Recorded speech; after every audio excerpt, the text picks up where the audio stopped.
Sean Payton told us that he liked Javonte Williams back at his college weight. So, how did the running back lose 11 pounds to get back to that weight? Welcome into your Denver Sports Daily for July 26th. Let's go. Taking you through your morning headlines, it's Denver Sports Daily with Rachel V. Hill. 11 pounds. That's how many Javonte Williams lost, in fact, to get back to his college weight. And Sean Payton did talk about how he liked that back that he was at North Carolina. He was fast, he was speedy, and that's exactly what they want to see him get back to. But how did Javonte actually get back to the weight? Well, it's something maybe we should all learn a little lesson from the running back. Take a listen. It was just one of my goals to get a little slimmer, just to move a little bit better in training camp, things like that. And he set me a goal weight, and I got to it. How much did you drop and what do you weigh now? 11 pounds and 221. Is there any secret? What's the trick to dropping 11 pounds in 6 weeks? Whole lot of sacrifices. What's the number one sacrifice you gave up to? I think the biggest thing, I just didn't eat after 7 p.m. And I just cut all my snacks out because I like to snack a lot, like Takis and things like that. I cut all that out. When did you start feeling a difference? Probably about halfway through my training in North Carolina.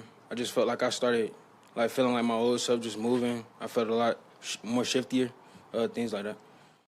Listen, I give it to him. I need to start cutting out of snacks, apparently, but I don't even eat dinner before 7 p.m. So I give him a lot of credit for sure. It's good to see Javonte out there smiling again. He's looked really good out at training camp. I know there was lots of talk about his OTAs and mini camp performances, but back at training camp, he's looking extra solid. So excited to see him in front of the fans today. We're also excited because the Broncos are reworking the contract of wide receiver Courtland Sutton. This came out just minutes after our show ended yesterday, and I was like, are you kidding me? This would have been so good to talk about. But the restructured deal will add another $1.5 million in incentives. The 28-year-old Sutton was set to earn a base salary of $13.5 million this season. He led the Broncos in receptions, receiving yards, and touchdowns last season. So Courtland Sutton doesn't get the contract extension that he wanted, doesn't get the guaranteed money that he wanted, but he still gets some incentives essentially that will hopefully allow him to land $1.5 million extra if he achieves those feats. So who will start today in front of the fans? So that's going to be the question. If it's as order as Sean Payton has been doing everything, it's gone Jarrett Stidham, Bo Nix, Zach Wilson. I said on here yesterday, I feel like it should be Bo Nix, and Zach Wilson should have gone with the ones yesterday because the fans would be so excited to see Bo Nix out there.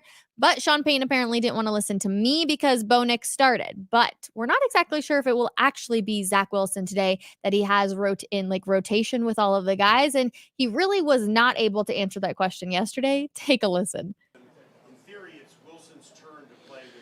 Yeah, and I said I'd fill you in tomorrow. We'll see how it goes. Because we'll see before you fill us in. Yeah, but I'll fill you in before, when you see.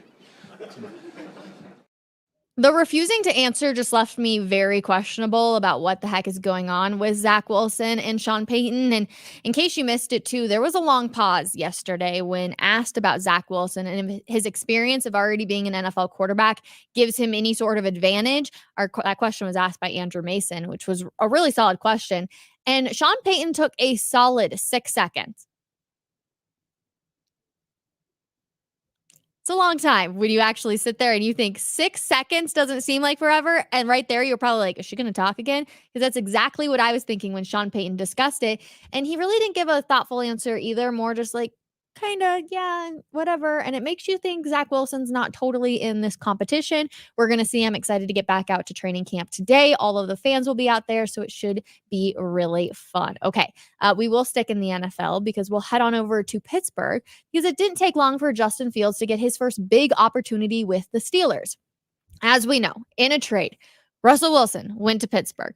Justin Fields went to Pittsburgh. And everyone was like, oh, well, Russell Wilson's going to be the starter. That's how it's going to be. Justin Fields is going to come in afterwards. Well, Russell Wilson was sidelined with a calf injury that he apparently woke up with on Thursday. So Fields was QB number 1 for the first day of training camp. And Tomlin says Russell Wilson's injury is day to day, but both Wilson and Fields are new to Pittsburgh, obviously. So interesting. Is this showing us a little bit of age when it comes to Russell Wilson? How long will he be out? How long is this injury going to sideline him? That's a good question, but wouldn't it be something crazy if Justin Fields was the starter when they returned to Denver? I think just a little upsetting that would be. Okay.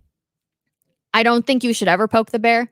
Feel like you should know better than poking the bear, but the Las Vegas Raiders are 110% poking the bear. In a video posted to social media on Thursday, Raiders rookie defensive back Trey Taylor was filmed carrying a Kermit the Frog puppet that you can see in the still image on your screen right now. He's obviously wearing a number 15 Patrick Mahomes jersey and sporting a similar haircut to the 3-time Super Bowl MVP. In the video, the puppet was posted to X. Someone in the background can be heard saying, I'm here, referencing Mahomes' trash talk during the Kansas City Chiefs 30-29 win over Las Vegas in October of 2022. Many of us remember this because of the show Quarterback, when he was talking about Max Crosby and yelling at him and getting in fights and all sorts of stuff. So yeah, I wouldn't poke the bear ever. I'm sure Patrick Mahomes has seen the video. It went viral yesterday.